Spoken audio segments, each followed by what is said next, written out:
জালটাই ধরতে পারতেছিস না।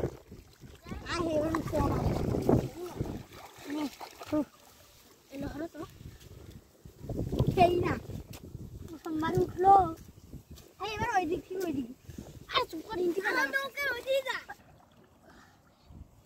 তোদেরকে দেখিস বাঁশ দিবে, বাঁশ। এই ধান নষ্ট হচ্ছে না?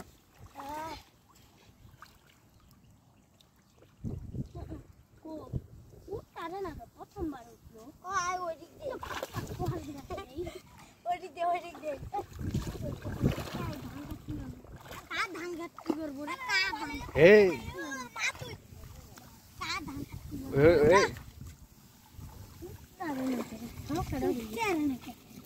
অন্য জায়গায় খুঁজেন তো উঠ না আমি ভাইয়া